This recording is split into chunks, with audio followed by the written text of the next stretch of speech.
ပြမယ်ဗျာနော်ခုနှစ်ထဲမှာထွက်ပြီးသားကဏ္ဍတွေပေါ့ဗျာနော်2025ထဲမှာစထွက်တဲ့ကဏ္ဍ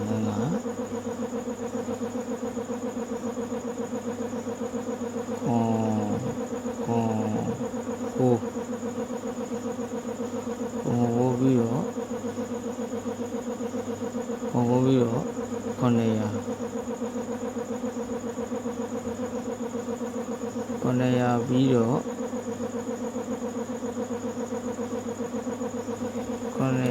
ပြီးတော့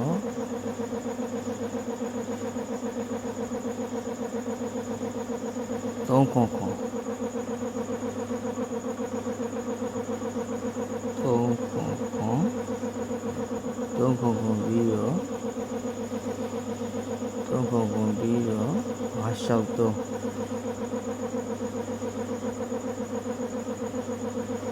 ဟုတ်ပါဘူး894လေးဟုတ်လားပြန်ကြည့်လောက်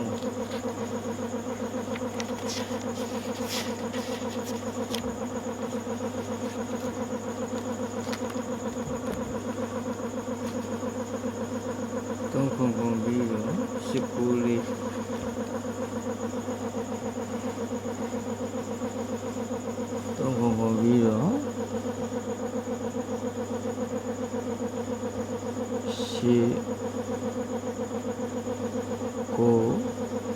894လေးပြီးတော့893ပြီးတော့563ပြီးတော့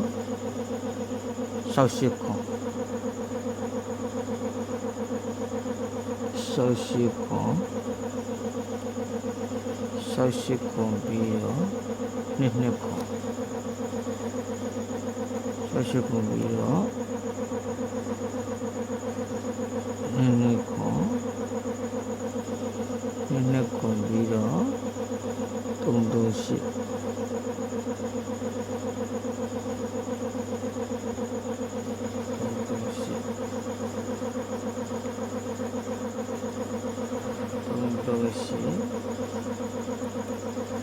မကြည့်ရသူက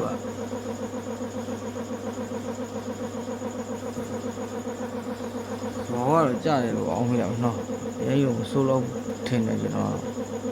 မကြည့်သူက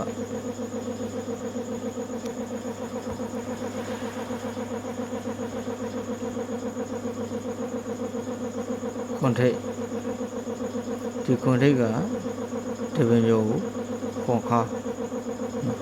ဝိုင်းလိုက်မယ်ခွန်ထိတ်ကတပင်ကျော်ကိုခွန်ခါရှစ်ထိတ်ကတပင်ကျော်ကိုရှစ်ခါဒီနှစ်ထိတ်ကတပင်ကျော်ကိုနှစ်ခါလို့ထည့်မယ်လို့ထင်တာလေဟုတ်လေဆိုတော့သူကမကြည့်နော်ဒီခွန်ထိတ်ကတပင်ကျော်ကိုခွန်ခါလို့ထည့်လိုက်ပြီသူကခွန်ထိတ်ကမထည့်ဘူးသူက3ထိတ်ကလည်းထပ်မထည့်ဘူးတပင်ကျော်ဒီကြမှာအဆန့်ထည့်တာ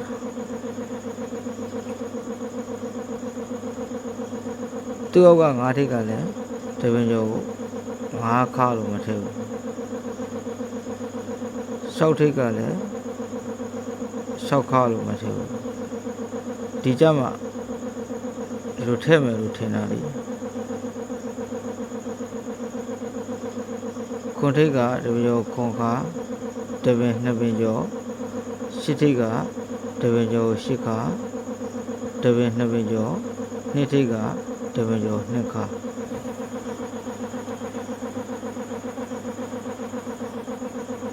အဲ့လိုထည့်ပြီးဆိုရတဲ့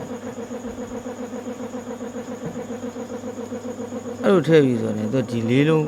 ဒီလေးလုံးပေါင်းလိုက်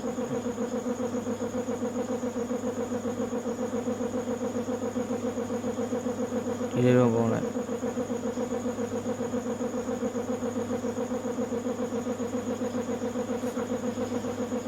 အဲ့လေးလုံးပေါင်းရင်သူကလေးဆိုပြီးတော့ရှိုက်တာ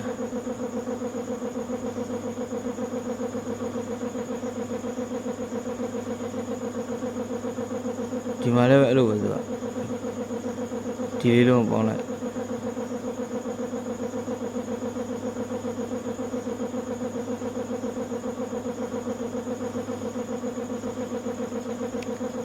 လေးလိုရိုက်ပြန်တာ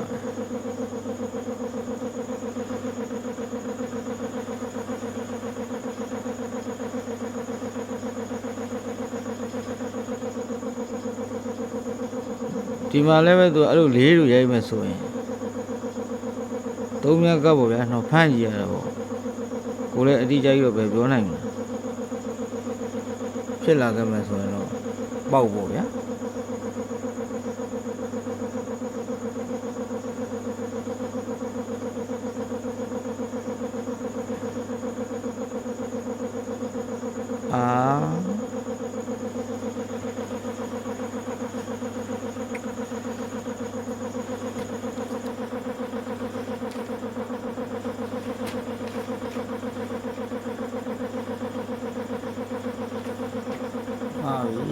မှားပြီ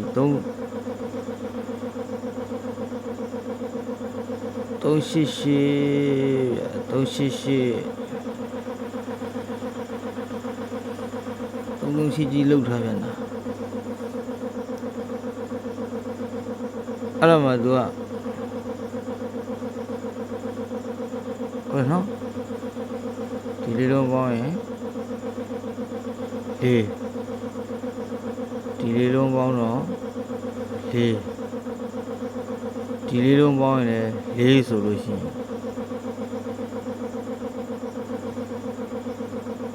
ရှောက်ထည့်ရမှာ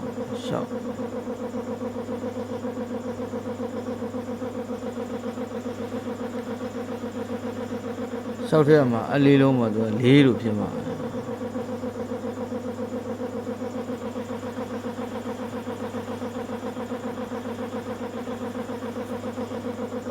အဲ့လို4လို့ဖြစ်တယ်သူကအာဟာတယ်မဟုတ်သေးဘူးဒီဘက်ထဲမှာထပ်ပြီးရှုပ်ပြန်တယ်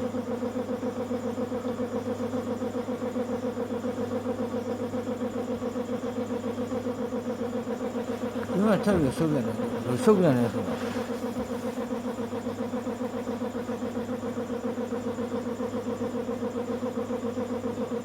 ဒီခွန်ခါရဲ့ဒီခွန်ထိတ်ကဒီခွန်အပိတ်ကဟိုက်လို့3လုံးပေါင်းလိုက်ခြင်းနဲ့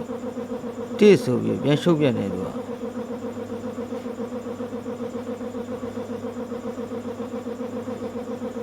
အဲ့လိုတစ်ဆိုပြီးပြန်ရှုပ်ပြန်တယ်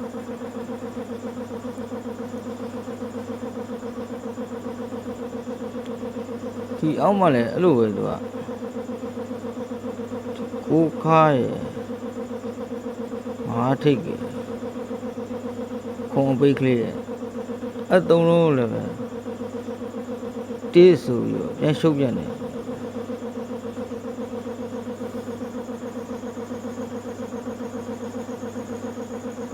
ရှင်းလောက်ပါနော်ဟိုကကိုလိုက်ဒီကကိုလိုက်နဲ့သူ့မှလည်းပဲအဲ့လိုပဲသူက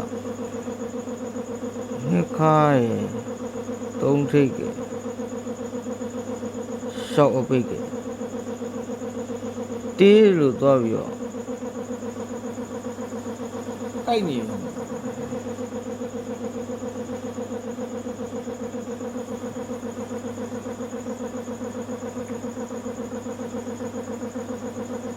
အဲ့ဆိုလို့ရှိရင်သူကနှစ်ခါရှောက်ပိတ်ပေါ့ဗျာနော်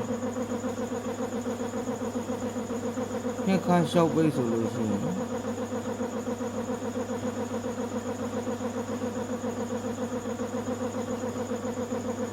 ထိတ်ကိုပဲထိတ်လို့သေးရပါတော့နော်ထိတ်ဆိုတော့သူကထိတ်ကဒီလိုထင်းနေ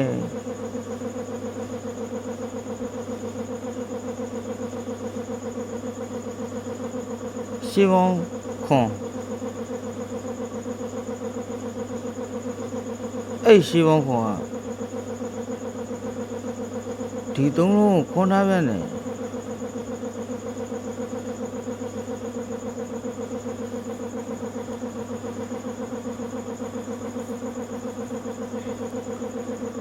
သူဒီပေါ်မှာလည်းအဲ့လိုပဲရှေးပေါင်းတစ်ရှေးပေါင်းတစ်ကဒီပရိတ်ကိုတစ်ထားပြန်တယ်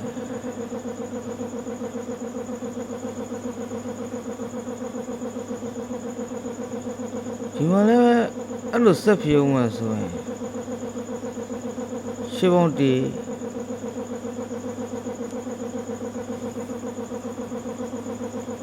ရှေးပေါင်းတစ်ဆိုရင်သူပရိတ်တစ်ဖြစ်ရမှာပေါ့ဒီမှာလို့ဆိုရင်တော့ရှင်းလုံးပေါင်းခွန်ပရိတ်ခွန်တပင်ကျော်ရှင်းလုံးပေါင်းတစ်ပရိတ်တစ်ဒီတပင်ကျော်ရှင်းလုံးပေါင်းတစ်ပရိတ်တစ်အဲ့ဆိုရင်တော့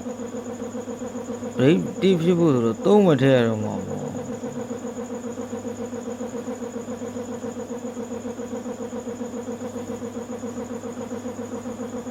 သုံးမထည့်ရတော့မှာ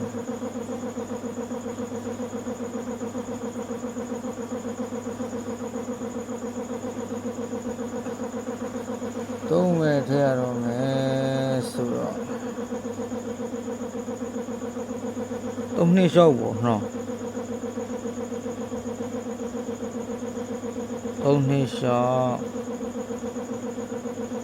သုံးနှစ်လျှောက်နောက်တစ်မျိုးရှိသေးရဲ့ဗျသုံးနှစ်လျှောက်ပြီးတော့ဘာရှိသေးလဲ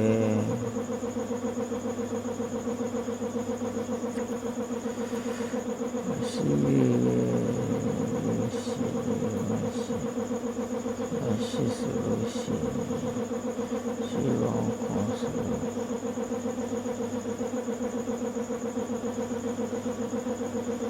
နှစ်လျှောက်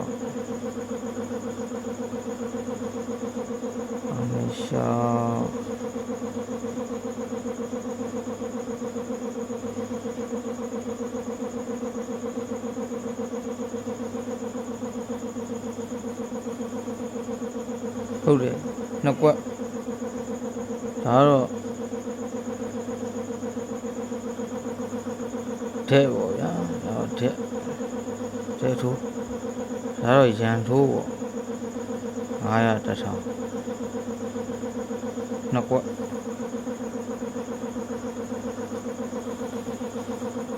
အဲ့လိုမစိုးဘူးလို့ပြရင်တော့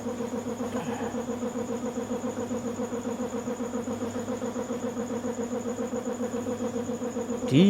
ရှင်းနှလုံးပေါင်း4ရိုက်တယ်တော့မဗလေးလေးမရိုက်ဘူးဗျဒီနေရာမှာကြာကမှရှင်းနှလုံးပေါင်းခွန်ရိတ်ခွန်ဆိုပြီးရိုက်တာဒီမှာရှင်းနှလုံးပေါင်း30ရိတ်30လို့မရိုက်ဘူးဒီတပင်ကိုကြောပြီးကမှရှင်းနှလုံးပေါင်း1ရိတ်1ဆိုပြီးရိုက်ပြန်တာအဲ့ဒါကရိတ်ရှင်းနှလုံးပေါင်း4ရိတ်4လို့မရိုက်ဘူး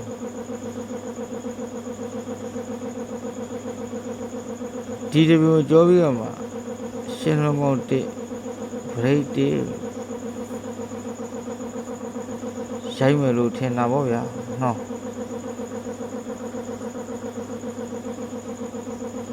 ကံကောင်းတော့လဲစားပေါ့